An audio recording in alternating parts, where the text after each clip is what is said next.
जिस दिन कोर्ट से मामला निस्तारित हो जाएगा उसके 1 माह के अंदर हम 5 स्टार ISBT की आधारशिला उस स्थान पर रखने वाले हैं। यह हम दृढ़ संकल्पित हैं। ना खाता ना बही, हरीश रावत जो कहें वही सही। अब बिना खाता बही के अगर कोई व्यक्ति कुछ घोषणाएं करेगा और आगे चल के कहेगा मैंने बोल दिया था इसलिए आपने सारी की सारी पूरी करनी है। इस देश में हम नई व्यवस्था देने आए हैं। आम आदमी होगा जिसमें कोई गाड़ी नहीं होगी, ये नहीं होगी। 2 बंगले ले लिए हैं दिल्ली में, अगल बगल के तोड़ के 1 कर दिया। स्विमिंग पूल में पता नहीं कितने करोड़ रुपए खर्च कर दिया। नमस्कार, मैं हूं doctor Vipin Chandra. News today network के कहिए नेताजी के इस स्पेशल एपिसोड में आपका स्वागत है। नमस्कार, आज हमारे स्टूडियो में खास मेहमान है कहिए नेताजी के इस खास कार्यक्रम में प्रदीप बिष्ट जी। प्रदीप बिष्ट जी नैनीताल के भाजपा के जिला अध्यक्ष हैं और वो लगातार 2 बार जिला अध्यक्ष रह चुके हैं। बाल्यकाल से स्वयंसेवक रहे हैं, लगातार काम करते रहे हैं। उन्हीं से आज बातचीत करेंगे कि क्या है उनका विज़न और क्यों आखिरकार लाल कुआं सीट से उन्होंने दावेदारी की है। नमस्कार, आपका बहुत बहुत स्वागत है। नमस्कार विपिन जी, बहुत बहुत धन्यवाद, आभार आपके चैनल के लिए। प्रदीप जी, आप जो है हल्द्वानी रहते हैं और आपने टिकट जो है लाल कुआं से कॉल किया है। बीजेपी जो है लगातार जो है इस बात को देखती भी रही है कि कौन व्यक्ति कहाँ से है, क्या है, उसका बहुत ज़्यादा फर्क नहीं पड़ता। लेकिन आपने लाल कुआं से दावेदारी क्यों की है जबकि आप हल्द्वानी रहते हैं? विपिन जी, मैं एक बात कहना चाहता हूँ। जो हमारे संस्कार हैं, जो हमें संस्कार मिले हैं संगठन के माध्यम से, हम वसुधैव कुटुंबकम की बात करते हैं। व्यक्ति को अपना कर्मभूमि चुनने का अधिकार है, जन्मभूमि चुनने का उसको अधिकार नहीं है। मैंने कर्मभूमि लाल कुआं को बनाया, आप ऐसा कह रहे हैं। उसके साथ साथ मैं पूरे ज़िले में घूमता हूँ।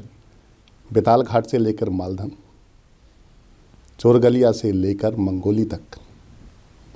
कभी इस बात की चर्चा नहीं होती कि आप इतने दूर दराज इलाकों में भी जाते हैं, दौरा करते हैं, घूमते हैं। लेकिन जैसा आप कहते हैं कि मैंने लाल कुआं को अपना कर्म क्षेत्र बनाया है। वर्तमान में मैं पार्टी का जिलाध्यक्ष हूँ। मैं आपका आभार और धन्यवाद व्यक्त करता हूँ कि सब लोग मान रहे हैं कि मेरा कर्म क्षेत्र अब लाल कुआं हो चुका है। मैं वहाँ के देवतुल्य जनता का, क्षेत्रवासियों का, आप जैसे सभी प्रबुद्ध डॉक्टर जन का आभार व्यक्त करता हूँ कि आप यह कहते हैं कि लाल कुआं मेरा कार्य क्षेत्र बन चुका है। और लाल कुआं मेरा कार्य क्षेत्र बन चुका है यदि आप वहाँ की जनभावनाओं के एहसास के तरीके से कह रहे हो या अपने सोच के आधार पर कह रहे हो। अभी आपने जो है कुछ दिन पहले वहाँ पर अपना कार्यालय भी खोला है और आप ही की तरह एक जो है दावेदार हैं हेमंत जी, उन्होंने अपना मकान बनाया। वो भी कालाडूंगी क्षेत्र के वोटर भी हैं और वो निवासी भी हैं। और ऐसे ही आप हल्द्वानी के जो है निवासी हैं, आपने अभी कार्यालय वहाँ पर खोला है। तो ऐसे ही इसी कारण से लोग ज़्यादा मान रहे हैं। और जैसा हमें जानकारी मिली है, शायद आपका जो है जन्म भी, मुझे ऐसे जानकारी लगी कि जन्म भी आपका हल्दू चौड़ इलाके में हुआ, जो कि लाल कुआं विधानसभा क्षेत्र का पार्ट है। देखिए, मैंने कहा कि जन्म का स्थान तय करना व्यक्ति के हाथ में नहीं है, लेकिन कर्म का स्थान तय करना व्यक्ति के हाथ में। कहाँ जन्म हुआ था आपका वहाँ? हमारे जो पिता लोग थे वो हल्दू चौड़ में एक परमा स्थान पड़ता है, वहाँ पर रहा करते थे। अब जैसा कि आप जानते हैं कि काल परिस्थितियों के हिसाब से, परिवारों के हिसाब से आदमी को इधर उधर जाना उसका मौलिक अधिकार है।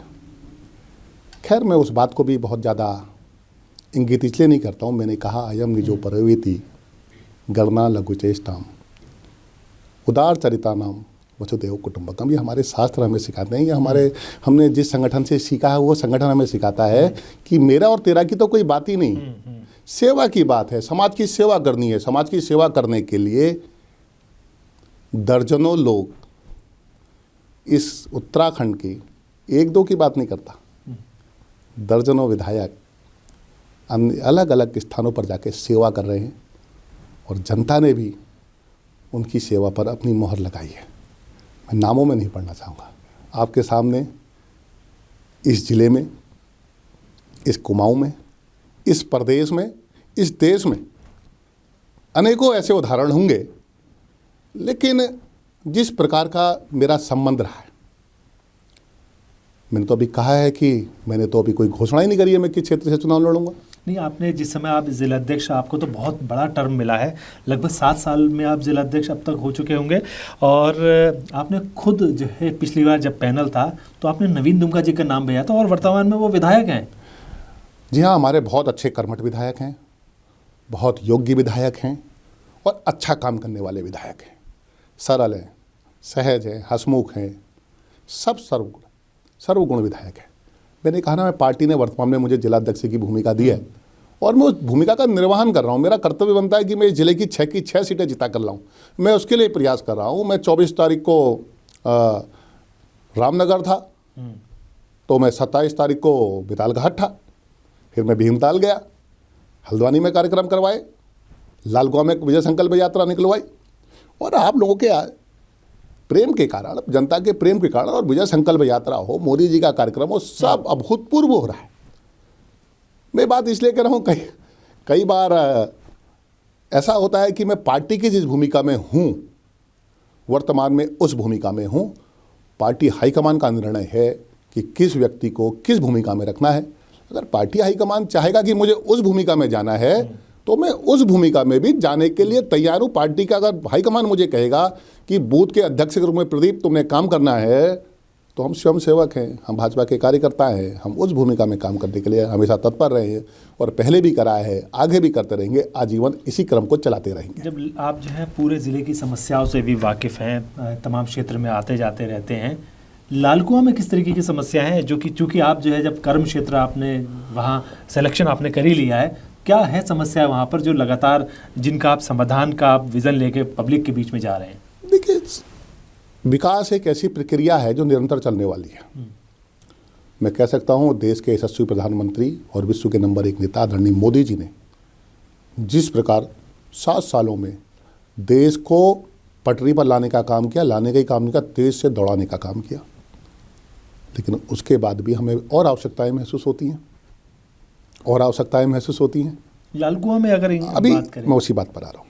इसी प्रकार प्रदेश में हमारे पुष्कर सिंह धामी जी, युवा मुख्यमंत्री, जिस प्रकार कार्य कर रहे हैं, मेरे को ताजुब होता है कोई ऐसा मुख्यमंत्री और ऐसा व्यक्ति हमें मिला है। हाथ में चोट लगी है तब भी काम कर रहे हैं, बारिश आ रही है, बाढ़ आ रही है, ट्रैक्टर में बैठ रहे हैं, मोटरसाइकिल में बैठ के काम कर रहे हैं, 18 घंटे काम कर रहे हैं। 700 के आसपास उन्होंने नई योजनाएं और घोषणाएं करी। मैं कह सकता हूं दावे के साथ, हम जहां देश को आगे बढ़ा रहे थे वहां प्रदेश आगे बढ़ रहा है। ऐसी उनके साथ मिलकर पूरे जिले को, और उसमें लालकुआं भी आता है, लालकुआं की जो भी विषय वस्तु हैं, स्टेडियम के विषय हो, हमारा रोजगार को लेकर विषय हो, लालकुआं में उनको मालिकाना हक दिलाना हो, हमारा उस क्षेत्र के खनन व्यवसाय जो हमारे डंपर व्यवसायी हैं उनको ठीक से उनका रोजगार चले, उसकी चिंता करनी हो, हमारे वहाँ रहने वाले किसानों की चिंता करनी हो। पूरा कृषि बहुल्य क्षेत्र है। मैं उसके साथ साथ और भी कहता हूँ, नैनीताल के पर्यटन की भी चिंता करनी है, तो भीमताल के सदूर ओखलकांडा में रहने वाले व्यक्ति की भी चिंता करने का काम हमारा है, क्योंकि हमें यह सिखाया गया है कि हम सेवा के लिए इस संगठन में हैं। और मैं बार बार कहता हूं कि यह सब सेवा करने का जिम्मे हमें मिलता है। मैं पार्टी का भी धन्यवाद देता हूं और जितना मौका मिलेगा उसको पूरा करने का प्रयास भी करेंगे। इसलिए जहां लालकुआं के क्षेत्र की समस्याओं को दूर करने का प्रयास करेंगे, तो वहीं हम ओखलकांडा के सुदूरवर्ती और उधर मालधान में भी वहाँ की स्वास्थ्य सेवाएं ठीक हों, बढ़िया हों और बड़ी बेहतर हों, वहाँ पर्यटन के क्षेत्र में हम बढ़ाएं। तो समुचित विकास की हम बात करते हैं, उसी क्रम में हम लालकुआं को भी रखते हैं और लालकुआं को भी उसमें क्षेत्र में विकास की बात करते हैं। आपका जो संकल्प पत्र था, जब संकल्प पत्र में जो है लगातार आप लोगों ने ये कहा कि चाहे वो जमरानी बांध हो, चाहे जो है नैनीताल का जो जू है, स्टेडियम की आपने बात की, ISBT की बात की, और यहाँ पर एक निदेशालय, दुग्ध निदेशालय भी बनना था लालकुआं क्षेत्र में। इतनी अमूलचूल परिवर्तन आ सकता था, लेकिन आपकी सरकार और आप लोग स्वयं वो कुछ काम कर ही नहीं पाए ऐसा जो कि ज़रूरत है वहाँ की। क्यों, क्या वजह है कि वो नहीं हो पाए? मैं आपको बड़ी मुद्दा से कहना चाहता हूँ, जितने भी मुद्दे आपने बोले, जमरानी बांध हमारी सरकार ने उसकी घोषणा की है, उसमें कार्य स्टार्ट है, विस्थापितों की चिंता हो रही है, डूब क्षेत्र में काम शुरू हो गया है, विस्थापितों को पहले भूमि दिलाकर ही तो उसमें काम शुरू हो सकता है। हम रहते हुए लोगों के घरों में तो पानी भर के उनको नहीं हटाया जा सकता ना, तो उनके पहले ज़मीनों की व्यवस्था हो, उनको विस्थापित करा जाए, क्योंकि एक ये शॉर्ट टाइम योजना नहीं है, एक लंबी योजना है और बड़ी योजना है, जिसने पूरे भाबर और तराई को जीवन देना है। जब पहले जमरानी बांध की बात होती थी तो सिंचाई के लिए होती थी, आज जमरानी बांध बनेगा तो इस क्षेत्र की पेयजल, इस क्षेत्र के वाटर लेवल, सब चीज़ करने वाली जीवनदायी योजना होगी। आपने बात करी जू की, हमारी सरकार में काम शुरू हुआ। आप बात करेंगे ISBT की। आप मुझे बताइए विपिन जी, आप तो यहाँ लंबे समय से देख रहे हैं, इस ISBT का शिलान्यास 2016 अक्टूबर महीने में करा गया। 4 महीने में ISBT बनकर तैयार हो सकता था क्या? और उसमें भी सारे मानकों को ताक में रखकर कराया गया, जनता को लुभाने के लिए कराया गया। हम संकल्पबद्ध हैं। जब हो चुका था तो आप तो स्थान चयन भी कर सकते थे, सरकार आपकी लगातार ये कहती रही कि हम स्थान चयन कर चुके हैं, लेकिन स्थान चयन हो चुका है, लेकिन कुछ दिक्कतें हैं जो कोर्ट में मामला पेंडिंग है। कुछ हमारे मित्र उस विषय को लेकर कोर्ट में चले गए। अब जब कोई विषय न्यायालय में चले जाता है तो न्यायालय के इच्छा और आदेश के बगैर वो काम पूरा नहीं हो सकता। अब वो कौन लोग हैं जो उसके विषय को लेकर न्यायालय में गए, उनकी मंशा क्या थी, इस विषय को भी समझने की आवश्यकता है। और मैं आज भी दावे से कह सकता हूँ, इस ISBT के लिए हम संकल्पबद्ध हैं। स्थान भी आप जानते हैं कौन सा है, उसकी फाइल प्रोसेस भी चली है। जिस दिन कोर्ट से मामला निस्तारित हो जाएगा, उसके 1 माह के अंदर हम 5 स्टार ISBT की आधारशिला उस स्थान पर रखने वाले हैं। यह हम दृढ़ संकल्पित हैं। बिल्कुल, हमारे जो मतदाता हैं वो देख रहे होंगे कि कितना जो विश्वास के साथ में आप लगातार ये चीज़ें कह रहे हैं। और आप लोगों को ये वीडियो जो आ रहा होगा, देख रहे होंगे, तो समय लगे तो लाइक ज़रूर कर दिएगा, जिससे काफ़ी ज़्यादा हम लोग जो है उस चीज़ों को और आगे बढ़ाते रहें। आपने और बात की, जैसे दुग्ध निदेशालय की बात की, यहाँ पर सबसे ज़्यादा प्रोडक्शन अगर होता है पूरे प्रदेश के अंदर, मिल्क प्रोड्यूसर्स हमारे यहाँ लालकुआं क्षेत्र में है, बल्कि नैनीताल ज़िला अव्वल आता है। तो क्या वजह है कि दुग्ध निदेशालय यहाँ बन ही नहीं पा रहा है, जबकि इसकी शुरुआत जो है वही 2016 के आसपास हो गई थी। बजट भी शायद 10 CR के आसपास गवर्नमेंट ने एलोकेशन दिया था उसमें। मैं एक बात बड़ी विनम्रता से कहना चाहता हूँ, इस बार वो नारा अभी नहीं लग रहा, लेकिन जब कभी कांग्रेस की सरकार हुआ करती थी तो एक नारा लगा करता था और कांग्रेस के नेता बड़े गर्व से कहा करते थे, ना खाता ना बही, हरीश रावत जो कहें वही सही। अब बिना खाता बही के अगर कोई व्यक्ति कुछ घोषणाएं करेगा और आगे चल के कहेगा मैंने बोल दिया था इसलिए आपने सारी की सारी पूरी करनी है, ऐसा संभव है क्या? आपने कहा 16 अक्टूबर में घोषणा हुई, उसकी मंशा क्या थी भाई? 16 अक्टूबर में घोषणा करने के बाद आप क्या 4 महीने में दुग्ध निदेशालय बना सकते हैं? मैं यही बात तो कह रहा हूँ। वास्तविकता में ना खाता ना बही था, जो बोले जा रहे थे उसको सब करते, हमने सब कर दिया। लेकिन भारतीय जनता पार्टी, हरीश रावत की जो घोषणाएं थी वो हवाबाही थी, यानी कि जो मुख्यमंत्री 3-4 महीने पहले कोई घोषणा करता वो हवाबाही होती हैं। मैं मुख्यमंत्री नहीं, मैं हरीश रावत जी की बात कर रहा हूँ। उनके लिए डायलॉग होता था, आप भी यहीं पर कहें, सुनते होंगे, ना खाता ना बही, जो हरीश रावत जी कहें वही सही। मैं उनकी बात कह रहा हूँ। आज हमारे मुख्यमंत्री संकल्प पत्र लेकर जाते हैं और जिस चीज़ का वित्तीय प्रबंधन होता है उस चीज़ की घोषणाएं करते हैं। मैं दावे के साथ कह सकता हूँ कि भाई आप 16 में आपकी इच्छा ही नहीं थी। 1-1 करोड़ के लिए, 1-1 करोड़ के कामों के लिए 20-20 हज़ार रुपये टोकन मनी दी जाती थी। केवल पत्थर बन जाए, उसकी मिठाई खिला दी जाए, एक हल्ला मच जाए, अखबारों में पेपरों में वो चीज़ आ जाए। कोट द्वार का जो मेडिकल कॉलेज है शायद वो अब हम लोग पूरा करें ना, 5 करोड़ अवमुक्त करें अभी माननीय मुख्यमंत्री महोदय ने। मतलब मैं वही बात कर, बिना खाता भाई, इस बार वो बात नहीं बोलने, अच्छी बात है, लेकिन जो शासन चलता है, जो सरकारें चलती है, उनका हिसाब देखना पड़ता है, वित्तीय प्रबंधन देखना पड़ता है। और बड़ा दुर्भाग्य की बात है, पूरे विश्व में कोविड महामारी आई, भारत में भी आई, उत्तराखंड में भी आई, हमारे 2 साल उसने भी खराब करे। अब फिर तीसरी लहर आ रही है, सब लोग डरे हुए, सारी व्यवस्थाएं उधर के, उनको वित्तीय प्रबंधन करना पड़ा। उसके बाद भी हमारे युवा मुख्यमंत्री ने जिस प्रकार नौकरियों का सृजन करा है, जिस प्रकार पब्लिक के लिए करा है, मुआवजा होगा, मैं कह सकता हूँ दावे के साथ। आप बताइए, हमारी सरकार ने अभी बिंदु खत्ता में 4 मकान बहे, उसमें मुआवजा दिया है। इससे पहले किसी मकान के टूटने में अगर किसी सरकार ने मुआवजा दिया हो तो बताइए। बिल्कुल, ये हमारी संकल्प है। मैंने माननीय मुख्यमंत्री कहते हैं विकल्प नहीं, संकल्प के साथ हम आए हैं। हम विकल्प के साथ नहीं, हम संकल्प के साथ चलने वाले लोग हैं। आप बताइए, अभी आज वहाँ गेहूं और धान की खरीद हो रही है, पहले क्यों नहीं कराया गया भाई? वहाँ से मंत्री रहे, अनेक लोग रहे। तो मैं कहता हूँ कि केवल बातें बनाना एक अलग विषय हो सकता है, और लोकतंत्र में सबको छूट है अपनी बात कहने का, अपनी बात रखने का, और होने भी चाहिए, लेकिन बिना आधार के। और मैं हमेशा एक बात कहता हूँ आदरणीय डॉक्टर साहब, कि राजनीतिक लोगों की क्रेडिबिलिटी होनी चाहिए, विश्वसनीयता होनी चाहिए। और पिछले समय आपने देखा होगा 2014 से पहले इस देश में राजनीतिक लोगों के प्रति कैसा वातावरण बन गया था। बिल्कुल, उसका कारण है ये कांग्रेस और कांग्रेस का कल्चर। मोदी जी आए, इस देश में एक नया कल्चर उन्होंने डेवलप करा। उन्होंने कार्य आधारित संस्कृति बनाने का लोगों को काम देना शुरू करा।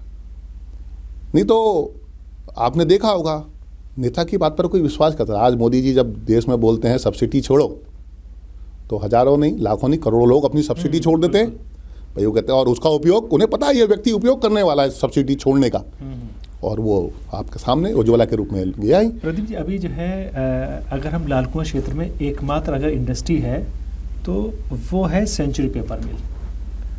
और हालांकि इंडस्ट्रियाँ और भी हैं, जैसे हम क्रेशर इंडस्ट्री की बात करें, सोप स्टोन इंडस्ट्री है वहाँ पर, ऐसी कई इंडस्ट्री हैं जहाँ से रोज़गार सृजन हो सकता है, लेकिन वो भी कहीं ना कहीं घाटे की स्थिति में है। उनका ये भी कहना रहता है कि जैसे क्रेशर इंडस्ट्री की हम बात करें, हमारी इंडस्ट्री के लोगों से जब बातचीत हो रही थी, उन्होंने कहा कि लाल कुआं के लिए एक विज़न ऐसा होना चाहिए कि अगर हमारी इंडस्ट्री को सही से चलाना, तभी हम रोज़गार अच्छे से दे पाएंगे। कुछ ने कहा कि सरकार जो है उसको अन्यत्र जगह शिफ्ट करना चाहती है, लेकिन उनके पास लैंड बैंक नहीं है। क्या जो है कुछ ऐसा जो है आपके पास विज़न है उसको लेकर कि उद्योग धंधे स्थापित हो पाएँ या सही जगह उनको ट्रांसफ़र किया जा सकता है? बिल्कुल, मैं ये बात को मानता हूँ। अगर क्षेत्र में आपको विकास करना है, आपको रोजगार सृजित करना, तो आपको इंडस्ट्रियाँ स्थापित करनी ही पड़ेंगी। उस इंडस्ट्रियों का स्वरूप क्या हो, इसमें सबसे बड़ी बात आती है। आपने कहा सेंचुरी पेपर मिल में शायद एशिया की सबसे बड़ी पेपर मिल है हमारे यहाँ। स्टोन इंडस्ट्री पूरी है, लंबे समय से यहाँ पर काम कर रही है। और हमने जब भी कभी किसी को समस्या आई होगी, वो स्टोन इंडस्ट्री को होगी, या डंपर स्वामी की होगी, या गोला के मजदूरों का होगी, ये तीनों एक दूसरे की कड़ी हैं। एक तरफ स्टोन के सर स्वामी है, तो बीच की कड़ी में डंपर और वाहन चालक है, तीसरी कड़ी में उसमें जो श्रमिक वहाँ काम कर मजदूर, क्योंकि शायद कई लाख वहाँ पे जो है मजदूर आते हैं, बिहार से, लाखों मजदूर से, मध्य प्रदेश से। तो इन तीनों के ही बीच में कैसे तालमेल बने, तीनों के हक और अधिकार कैसे सुरक्षित रहे, इसके लिए समय समय पर हम चर्चा भी करते हैं। जिसको आवश्यकता होती है और जो जिसकी जायज़ विषय वस्तु होता है, हम उसमें जाकर उसे ठीक करने के। अभी मैं एक और चीज़ आपके ओर को ध्यान दिलाना चाहता हूँ। एक अभी हमारे वहाँ जो इंडस्ट्री की कमी है इस क्षेत्र में, वो है पर्यटन इंडस्ट्री की। बिल्कुल, अभी हमारा जुबन के तैयार होगा, और जो नंदौर क्षेत्र है, सुंदर वन वहाँ पर है। लगभग मैं कह सकता हूँ रामनगर का जैसा क्षेत्र वो है। अभी एक पर्यटन इंडस्ट्री को भी डेवलप करने की आवश्यकता है, और फ्यूचर इंडस्ट्री है पर्यटन इंडस्ट्री, जिसमें कम इन्वेस्टमेंट में ज़्यादा कार्य हो सकता है। तो हम आने वाले समय में अपनी सरकार से ऐसा आग्रह भी करेंगे कि क्षेत्र को भी एक पर्यटन इंडस्ट्री के रूप में इस क्षेत्र को भी चिन्हित करके उसको आगे बढ़ाया जा सके, क्योंकि उसमें कम लागत में, बार करो, हर कोई उस काम को होम स्टे के रूप में, अन्य चीज़ों के रूप में उसको डेवलप किया जा सकता है। लेकिन क्षेत्र का विकास औद्योगिक आधार पर, कृषि आधार पर और टेक्निकल कृषि आधार पर। ट्रेडिशनल कृषि जहाँ चलती है, उसके बाद टेक्निकल एग्रीकल्चर की ओर को भी ले जाएंगे तो निश्चित तौर पर क्षेत्र में विकास भी होगा, रोजगार भी बढ़ेगा और आर्थिकी भी सुदृढ़ होगी। लालपुर क्षेत्र में जो है, जो कांग्रेस के आपके जो है विपक्ष की बात करें तो वो लगातार ये आरोप लगाते हैं कि जो विधायक वर्तमान में नवीन दुमका जी हैं, उन्होंने कुछ काम ही नहीं किया। और जब जिस समय वो वहाँ मिनिस्टर से, चाहे जैसे हरीशचंद्र दुर्गापाल जी, वो कहते हैं हर गली में सड़क पड़ गई, और जो मुद्दा था उनका राजस्व गांव बनाने का, उसके लिए उन्होंने प्रयास किए, और बिंदु खत्ता को जो उन्होंने नगर पंचायत का दर्जा दिलाया। तो ऐसे कई मुद्दे हैं जिसमें जो है बीजेपी पीछे हो गई। देखिए, मैंने कहा कभी भी विपक्ष तो ये नहीं कहेगा कि बीजेपी सरकार ने अच्छे काम करे हैं या बीजेपी के किसी मंत्री ने या किसी विधायक ने अच्छे काम है या संगठन अच्छा काम कर रहा है। भाई कैसे बोल सकता है वो ये बात? अपने पैर में कुल्हाड़ी क्यों मारेंगे? लेकिन इस देश में ऐसी भी परंपरा रही है, और वो भाजपा ने ही परंपरा स्टार्ट की थी, अगर देश में कोई अच्छा कार्य हो तो उसको अप्रिशिएट करना चाहिए। बिल्कुल। जब बांग्लादेश बना तो अटल बिहारी वाजपेयी जी ने इंदिरा जी की तारीफ करी। ये उदाहरण भाजपा के ही पास हो सकता है जो विपक्ष की तारीफ करने का मुद्दा रख सकता है, क्योंकि देश से बड़ा कुछ नहीं है। इसके विपरीत आप अब चले जाइए, पंजाब में देश के प्रधानमंत्री के साथ कैसा व्यवहार करा जाता है। बगल में दुश्मन देश का बॉर्डर है और रास्ता रुकवाया जाता है। क्या पंजाब की पुलिस उसको खाली नहीं करा सकती थी? प्रधानमंत्री की फ्लाइट जा रही, वो देश के प्रधानमंत्री हैं, भाजपा के प्रधानमंत्री नहीं है। बिल्कुल। आप भाजपा से नाराज हो सकते हैं, आप नरेंद्र मोदी जी से नाराज हो सकते हैं, लेकिन देश के प्रधानमंत्री और से नाराज तो नहीं हो सकते। और वो किस लिए जा रहे थे भाई? वो इसलिए जा रहे थे कि पंजाब को हजारों करोड़ रुपए की विकास योजनाएं दें। फिर सर्जिकल स्ट्राइक होती है तो वो कश्मीर में धारा 370 खत्म करने की बात हो। आपने देखा कहीं पर एक बार बता दीजिए किसी कांग्रेस के नेता ने बीजेपी की तारीफ करी है? मैंने अटल जी का भी उदाहरण दिया और वर्तमान में भी उदाहरण दे रहा हूँ। इसलिए हरगिज दुर्गापाल जी को यही कहेंगे भाई ये खराब कर दिया तो नहीं, मैं कह सकता हूँ कि हमारे विधायक ने बहुत काम करा है उस क्षेत्र में। भाई अगर दुर्गापाल जी ने, आदरणीय दुर्गापाल जी ने, हमारे बहुत वृद्ध नेता हैं, हमारे बड़े आदरणीय नेता हैं, उन्होंने अगर बहुत अच्छा कार्य किया तो फिर जनता को यानी प्रश्न चिन्ह लगा रहे, जनता के चयन पर प्रश्न चिन्ह लगा रहे, लोकतंत्र पर प्रश्न चिन्ह लगा रहे हैं कि भाई इतनी बड़ी पराजय कैसे हुई। तो जनता में प्रश्न लगाने का कभी भी लोकतंत्र में अधिकार किसी को नहीं है। और हमारे विधायक ने काम करा है, हमारी सरकार ने काम करा है, केंद्र की सरकार का हमें आशीर्वाद है। ये उत्तराखंड को मोदी जी लगातार इस प्रकार उसका लालन पालन कर रहे हैं, अटल जी ने बनाया था, इस प्रकार लालन पालन करते हैं जैसे एक अभिभावक अपने युवा पुत्र का, पुत्री का करता है। आप देखते होंगे कि आप बताइए कि 7 सालों में मोदी जी कितनी बार यहाँ आ गए? इतनी बार आते हैं कि देश का कोई प्रधानमंत्री इतनी बार किसी स्टेट में जाता है क्या? उनका लगाव है ऐसे स्टेट से। 5 सीटों का हमारा प्रदेश है, लेकिन ऐसे आते हैं और बिना लालच के आते हैं, यहाँ की चिंता करने के लिए आते हैं। प्रदीप जी, अभी जो है इस बार जो है चुनाव आयोग ने, चूंकि अब चुनाव एकदम नज़दीक आ रहा है, आप खुद जो है चुनाव प्रचार में उतरे हुए पहले से भी थे और लगातार उसको कैंपेन को करेंगे। डिजिटल चुनाव की बात उन्होंने कही है, रैलियां ख़त्म हो चुकी हैं, पदयात्रा ख़त्म हो चुकी हैं। इसके अलावा उनका सीधे तौर पे ये कहना है कि अगर प्रचार करना है तो केवल 5 लोग ही जो है वहाँ जाके प्रचार कर सकते हैं। तो कैसे इसको फिट करेंगे आप? देखिए, Bharatiya Janata party cadre based party है और भारतीय जनता पार्टी की ताकत ही भारतीय जनता पार्टी के बूथ का कार्य करता है। भाई भारतीय जनता पार्टी में हर बूथ में जहाँ बूथ की कमेटी है 15 से लेकर 31, 32, 35, 45, 50 लोगों की, तो वहीं हम उससे आगे क्रम पर जाकर पन्ना पालक और पन्ने की कमेटी वहाँ तक पहुँच चुके हैं। हमें तो अगर चुनाव ये भी कह दे कि भाई एक को एक गली में चुनाव प्रचार करना, तो हमारे पास गली में प्रचार करने वाले भी कार्यकर्ता उपलब्ध हैं। इतना मजबूत संगठन भारतीय जनता पार्टी का है। भारतीय जनता पार्टी के बूथ तक सोशल मीडिया के ग्रुप्स बने हुए हैं। ये पहले से हम सब लोगों ने बना रखा, हमारी कार्य पद्धति में था। जब पिछला कोविड काल आया तो हमने देखा कि कैसे अपना पार्टी को काम चलाए रखना है। पार्टी ने वर्चुअल बैठक शुरू करी और सबसे पहले मैं सोचता हमारी दल ने शुरू करी होंगी और हम लोगों को कोविड काल में निकलने के लिए आदेशित भी किया और आदरणीय राष्ट्रीय अध्यक्ष नड्डा जी ने कहा सेवा ही संगठन है, इसको आपको करना है और आपको समाज की सेवा करनी है। तो आपने देखा होगा कि केवल भारतीय जनता पार्टी थी उस कोविड काल में जो दिखाई देती थी। कांग्रेस के नेता अपने 3 लेयर सुरक्षा में पहले बरामदे में भी नहीं, ड्राइंग रूम में भी नहीं, बेडरूम में जाकर छुपकर सब बारे बयान दिया करते थे, इतना डरे हुए थे। तो भारतीय जनता पार्टी की बहनें थी, हमारी बहनें थीं, जिन्होंने फेस मास्क भी बनाए और उनको बांटने का भी काम करा। तो हमारे युवा कार्यकर्ताओं ने मोदी टिफिन के नाम से लोगों को पका हुआ खाना भी दिया। तो हम लोगों ने कच्चा राशन भी लोगों को दिया। अच्छा, अभी जो है आम आदमी पार्टी की एंट्री हुई है उत्तराखंड में, उसको किस तरीके से देखते हैं आम आदमी पार्टी को? आम आदमी पार्टी एक ऐसी पार्टी है मेरे विचार से जो स्प्लिट एंड रन पर विश्वास करती है। आरोप लगाओ भाग जाओ, आरोप लगाओ भाग जाओ। अरविंद केजरीवाल जी कॉमनवेल्थ विद्यालय के इतने बड़े गट्ठा लेके घुमा करते थे। शीला दीक्षित आएगी, 1 महीने के अंदर शीला दीक्षित जी जेल में होंगी। उसी शीला दीक्षित की कांग्रेस के साथ मिलकर सरकार बना ली। इस देश में हम नई व्यवस्था देने आए हैं, आम आदमी होगा जिसमें कोई गाड़ी नहीं होगी, ये नहीं होगी।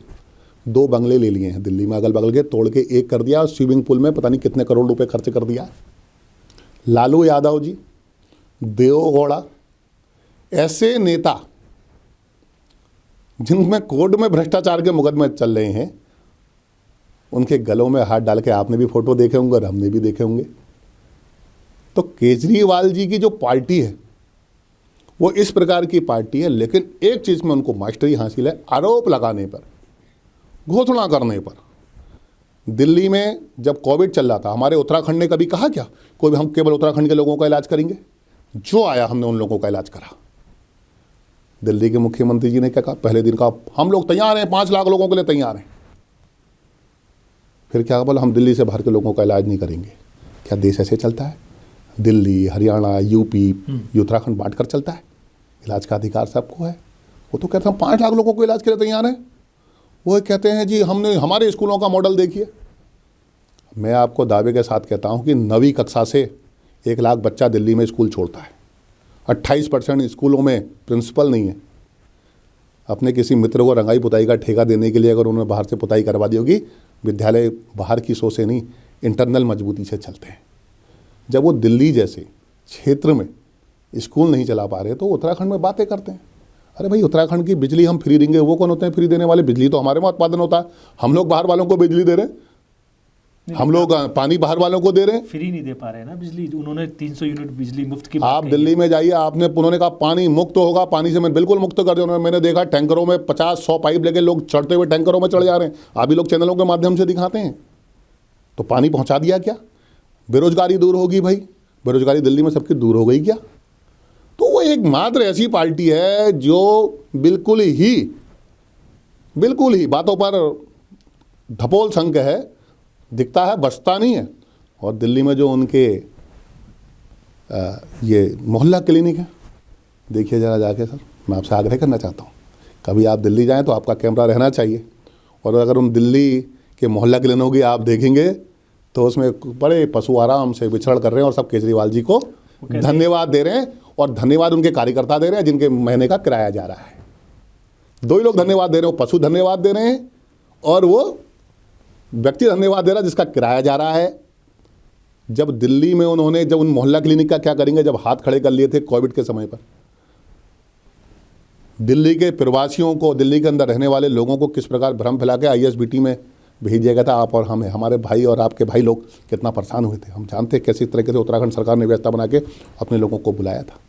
ये लोग संकट के समय में अलग बात करते हैं और जब खाली होते हैं गाल बजाने का काम करते हैं। देश की अस्मिता से खिलवाड़ करने का काम हो या देश के मुद्दों को बदनाम करना, राष्ट्रहित के मुद्दों को बदनाम करने का काम हो, तो केजरीवाल जी से आगे कोई नहीं। मैं पूछता हूँ ना, केजरीवाल जी आप तो कहते थे वो वैगनार कहाँ गई? आपने कितने दिन से केजरीवाल जी को वैगनार में नहीं देखा? आम आदमी की रहेगी भाई, कोई सुरक्षा नहीं होगी। बहुत बहुत धन्यवाद आपका स्टूडियो में आने के लिए और लाल कुआं के विषय में अपना पूरा विज़न रखने के लिए। धन्यवाद, आभार डॉक्टर साहब। ये थे प्रदीप बिष्ट जी, जो लाल कुआं के विषय में लगातार अपना विज़न डॉक्यूमेंट बता रहे थे कि किस तरीके से डेवलपमेंट को लेकर उनकी सोच है और वो क्या करना चाहते हैं। अगर आप भी प्रदीप जी से कुछ जानना चाहते हैं तो हमारे YouTube चैनल के कमेंट बॉक्स में आप कमेंट कर सकते हैं और फेसबुक के पेज पर भी जाके कमेंट कर सकते हैं। बहुत बहुत धन्यवाद।